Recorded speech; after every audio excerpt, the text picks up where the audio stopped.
Hey guys, welcome back to Commander Tax. We're going to start a new series here where we're going to take a color combo. In this case, it's going to be white and blue, also known as Azorius, and look at 5 interesting and unique and powerful builds for some unpopular commanders.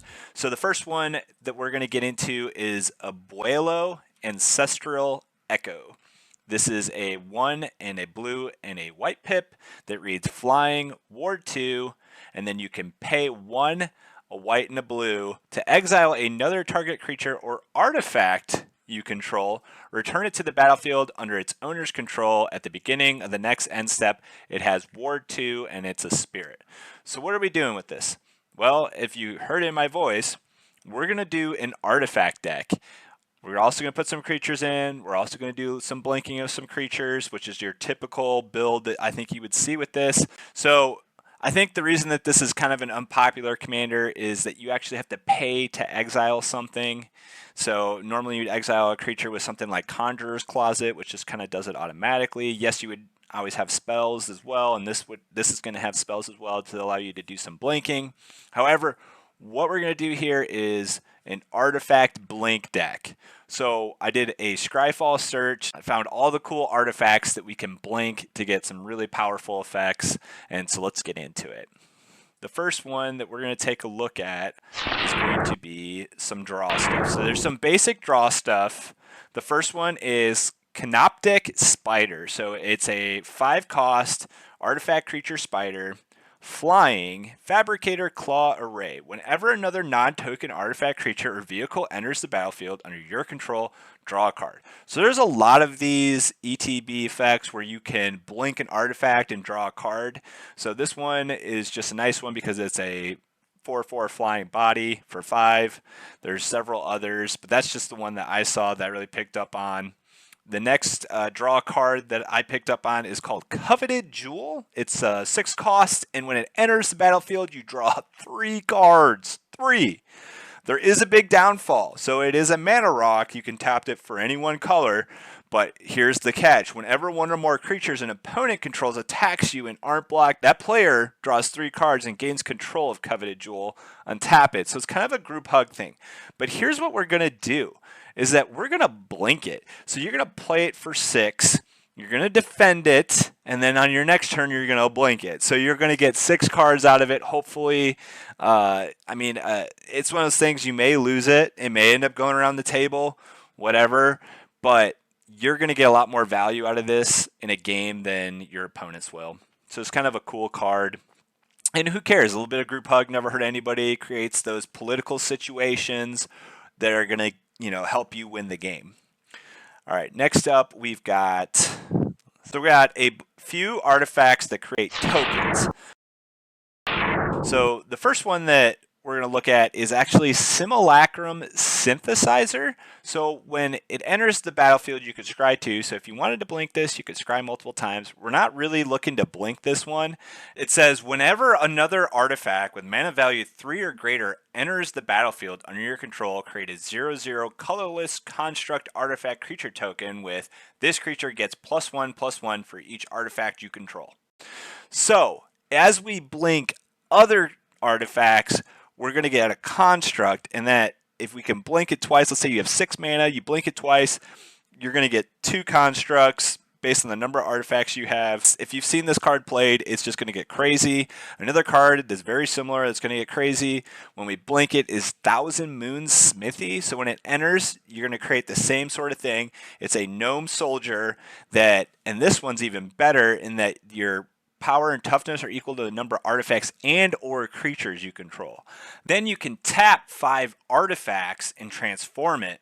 And then anytime you play an artifact after that using mana from this land, you're going to get another one of those golems. So the cool thing about this is usually a high target artifact, but if you can play this for 4 and you got 3 mana, which is difficult to do, you're talking 7 mana, you can blink it though, and you get a whole nother golem, and you can keep doing it to create golem after golem after golem, which is going to get out of control quickly. So the last token creator here is Master Guide's Mural. It's 3, a white and a blue, so 5 total mana. When Master's Guide Mural enters the battlefield, create a 4/4 white and blue golem artifact creature.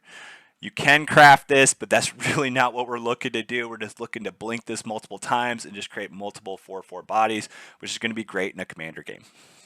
All right, so that was the token generators.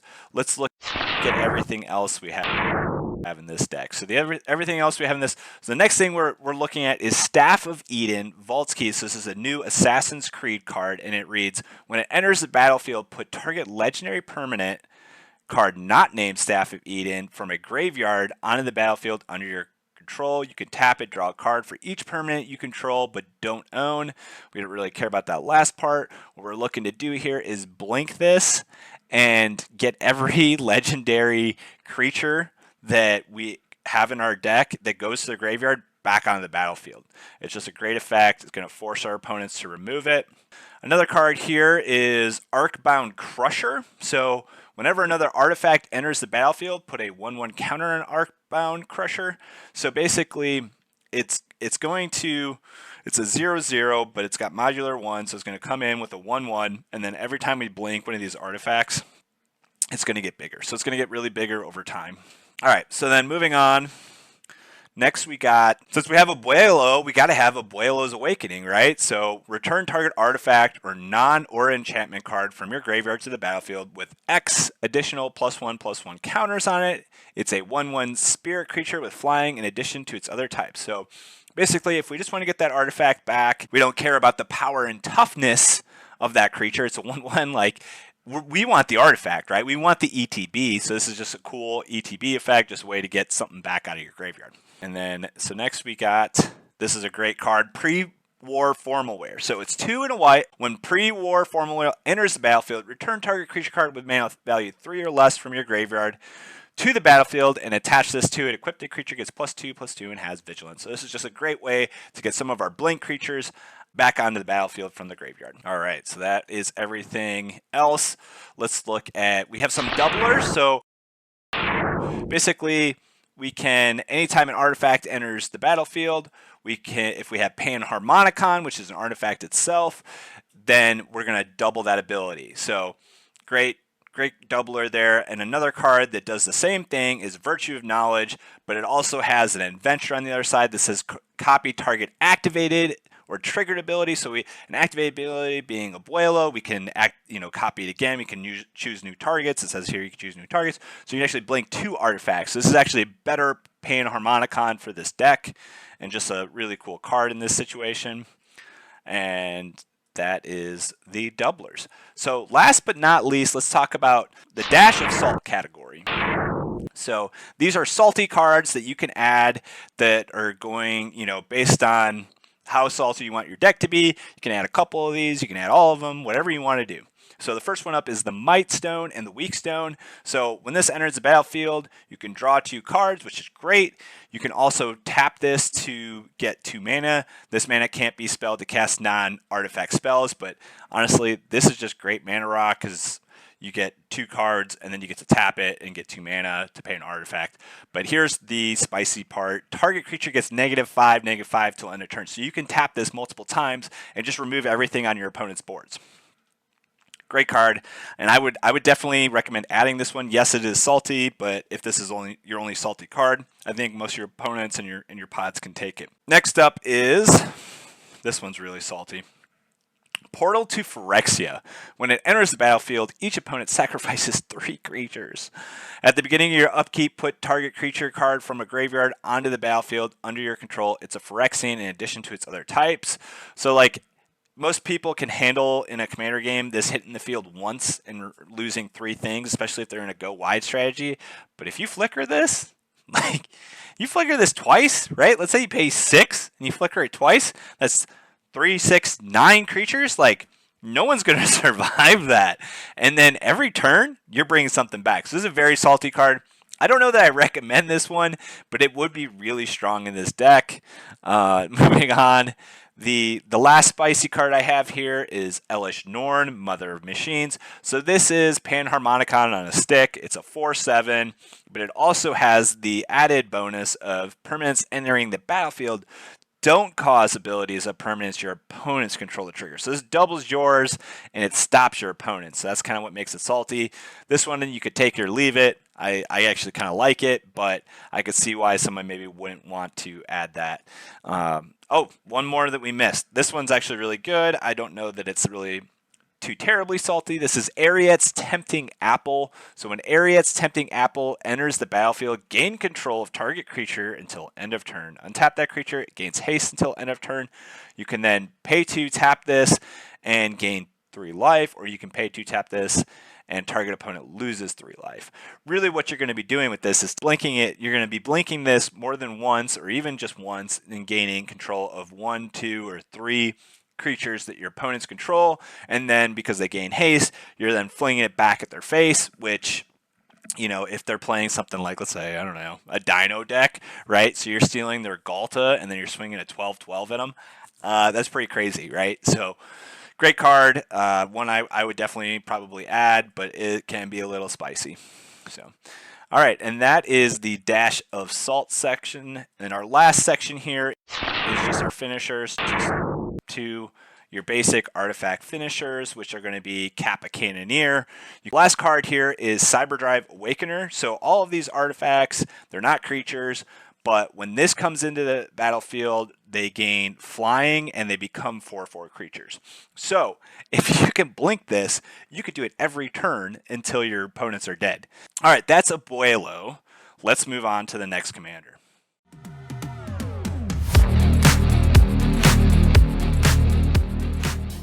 All right, so our next commander is Faramir, Steward of Gondor. He's 1, a white and a blue pip. He is a legendary human noble that reads, whenever a legendary creature with mana value 4 or greater enters the battlefield under your control, you become the monarch. At the beginning of your end step, monarch, create 2 1/1 white human soldier creature tokens.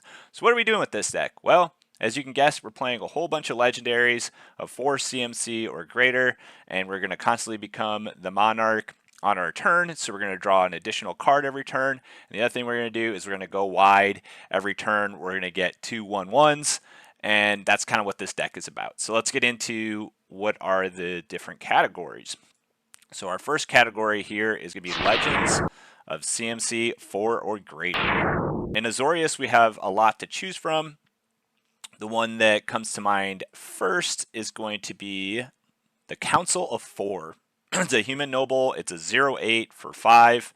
Whenever a player draws their second card during their turn, you draw a card. So again, more card draw.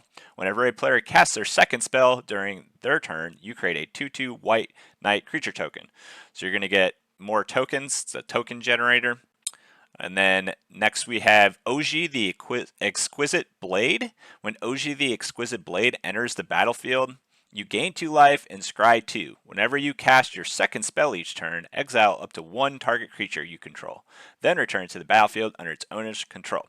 So it's a 2/3 for 4, and it's going to allow you to blink something to get more tokens or whatever it is. You're going to have several, obviously, ETB effects probably in this deck since it is Azorius. Just a great 4 CMC legend.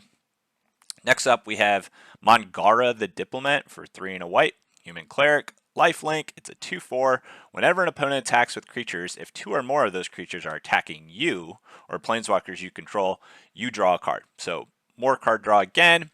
And whenever an opponent casts their second spell each turn, draw a card. So this has got double up card draw on it. Really good card. Next up, we have Odric, Master Tactician.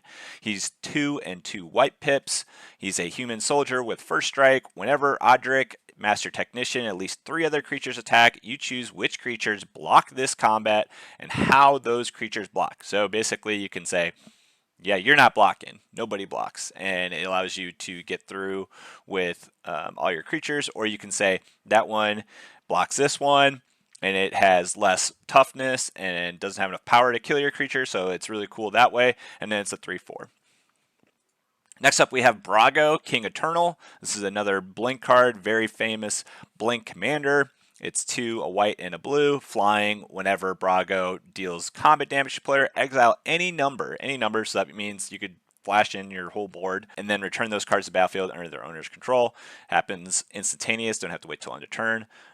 Really strong card for this deck. All right, here's a different one from Lord of the Rings. I believe this is Lord of the Rings, maybe not. Baragong of the Guard, he's 3 and a white. Whenever Baragon of the Guard or another human enters the battlefield, so that's another sub thing we're going to have in this deck. We're going to have a lot of humans and having human triggers. So it enters the battlefield, creatures you control get +1/+1 and gain Vigilance end of turn. Vigilance, or Vigi, is a really strong mechanic. I think it's underestimated, especially in Commander. You don't have to tap your creatures to attack, so now you have defenders, which is a big deal. Because a lot of times you attack, and then someone on the board or in your pod's like looking at you, and they're like, well, he doesn't have any blockers, so everybody else has blockers. Why won't I attack him? So Vigilance is a really strong mechanic in Commander. Next up, we have Boromir, Gondor's Hope, 2 and a white and a blue.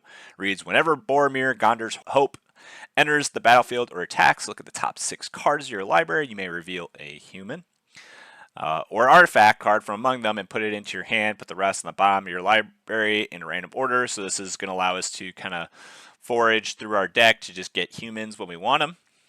Next up, we have another Faramir. Faramir, Prince of... Oh, man. Lord of the Rings fans are going to kill me. Ithilien? I can't say it. Sorry, guys. Tried.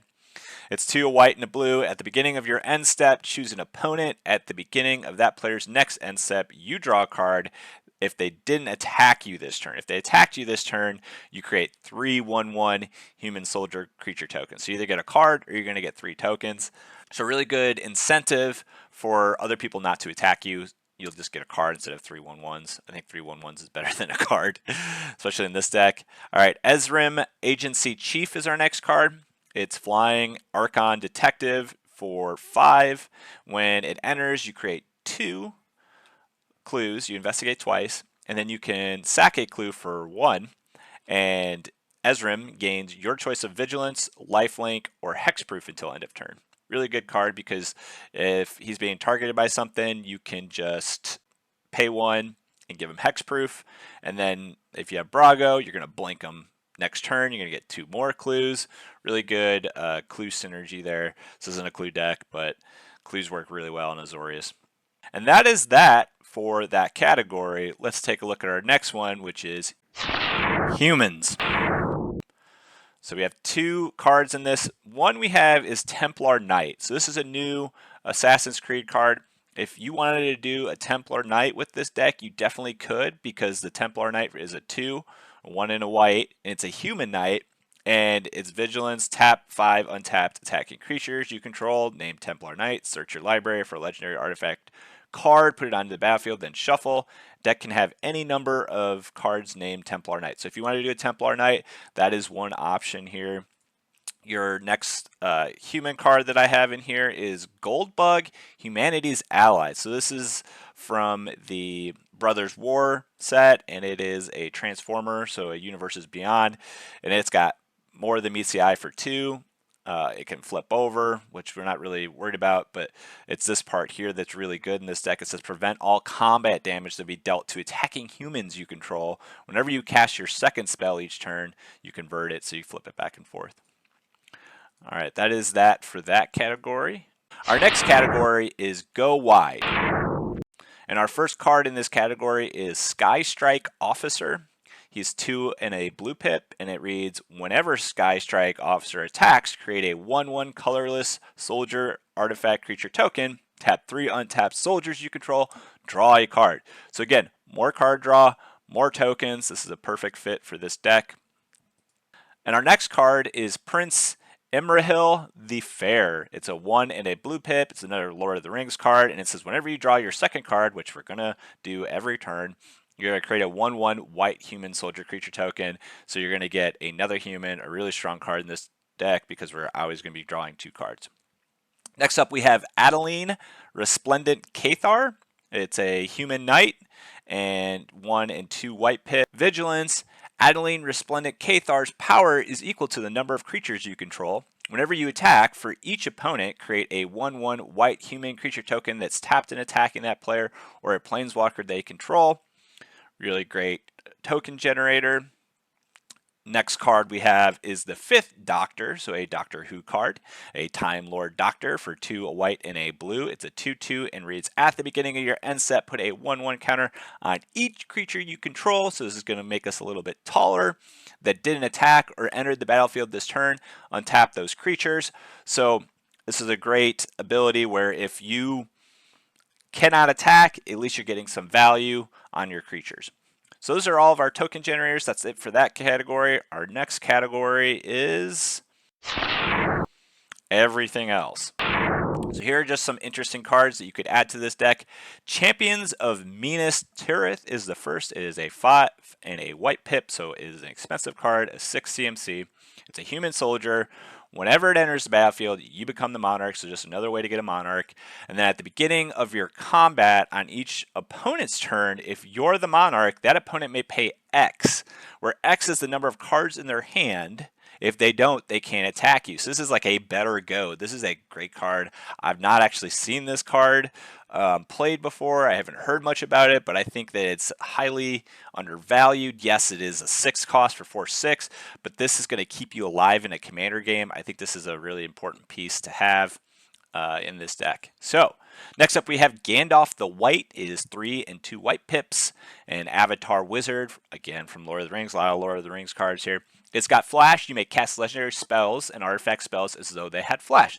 Having the ability to cast your creatures at any point during your other opponent's turns is going to be really strong. So basically, if you have a really strong 4 CMC creature, which is most of our creatures, you wait until about your turn. You just leave 4 mana up, and then at the end of the person to your right's turn, you're gonna go ahead and flash in whatever it is that you want to play. That way, nobody has a chance to respond. I mean, there's a possibility to respond, but much lower. And then basically, you're gonna untap, and you're gonna get to be able to use that creature right away. It's almost like giving them haste. If a legendary permanent or an artifact entering or leaving the battlefield causes a triggered ability of a permanent you control to trigger, that ability triggers an additional time. So this is just going to be extra triggers if something leaves the battlefield or enters the battlefield, and we're going to have lots of legendary permanents, so this is going to be really good. Next up, we have a smaller card, Pippin, Guard of the Citadel. He is legendary. He is a white and a blue pip, halfling soldier. He's a 2/2, Vigilance, Ward 1, so he's got a little bit of protection. And you can tap him. Another target creature you control gains protection from the card type of your choice until end of turn. It's a card type, super strong. Say instant, you can say sorcery, you can say enchantment, you can say whatever you want. As long as it is a type, then you get to basically gain protection from that. So you gain protection for your commander or another really strong card, and nobody can touch them. So they have to remove Pippin before they can go after whatever it is that they really want to get rid of. So just a really good bait for removal. Next up, we have Niambi, Esteemed Speaker. She is a 1 pip and a blue pip, and it's flash. Whenever she enters, you may return another target creature you control to its owner's hand, so almost like a blank thing. If you do, you gain life equal to that creature's converted mana cost. So if you return something 4, you're going to get 4 mana, and then you're going to be able to replay it. It's not super efficient, but actually a pretty good card for this deck because she is a human. And then you can discard a legendary card and draw 2 cards. So if you're needing to get out of a bind, you can pitch one of your legendaries and get 2 cards. Last but not least, Gold Forge Thopteryx. He is a white and a blue pip. He is a dinosaur Thopter. Flying, lifelink. Each legendary permanent you control has Ward 2. Since we're playing so many legendaries, having that Ward 2 is going to be really good. All right, that is that for that category. Let's move on to our Dash of Salt category. So in our Dash of Salt, we have Tax Collector. He's 1 and a white pip, and when he enters the battlefield, you choose 1. You can either tax until your next turn spells opponent's cast cost 1 more to cast, or you can arrest. Detain target creature an opponent controls.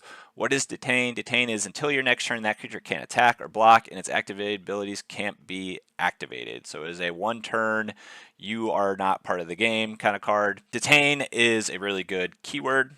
Next up, we have Muriel, Shield of Argive.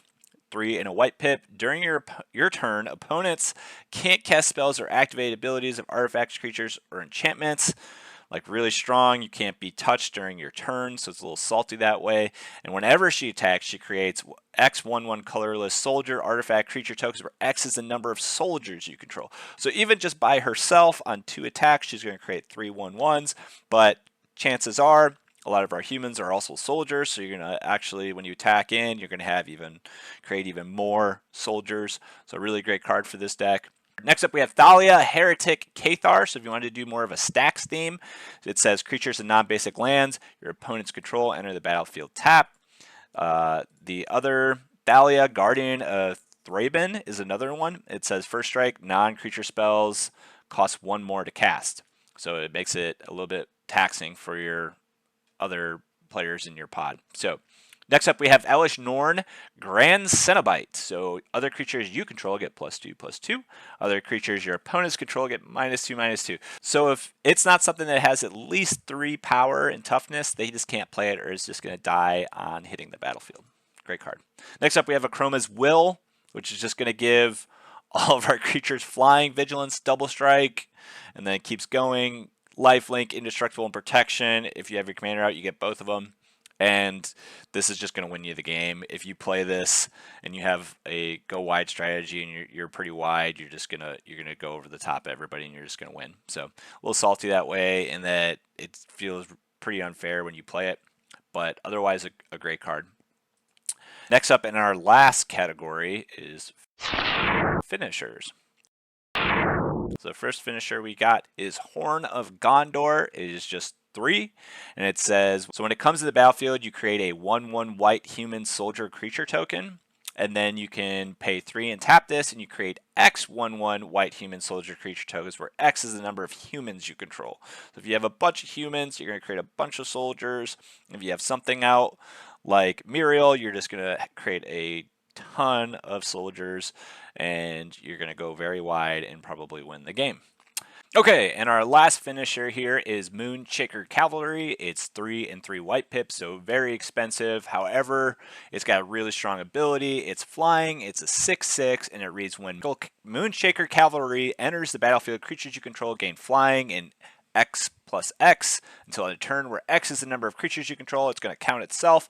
So theoretically, you probably have 4 other creatures. You're going to get +5/+5. You pair this with the Chroma's Will, and not only are they flying and lifelink and double strike, now they have +5/+5. I don't care how many people are left in the game. I don't care what their life is. You're probably going to win the game if you play this card. If for some reason you don't, you have Brago, you're going to blink it in next turn, and you're going to do it again. So if you don't win after 1 turn, you're definitely going to win after 2. And so that's our video for today, just looking at 2 of these commanders. We will continue this series next week with another 2 or 3 commanders. Hopefully we get through 3, and we'll move on then to Dimir. So thank you guys for checking this video out. Check out my other content, like and subscribe. Catch you in the next one.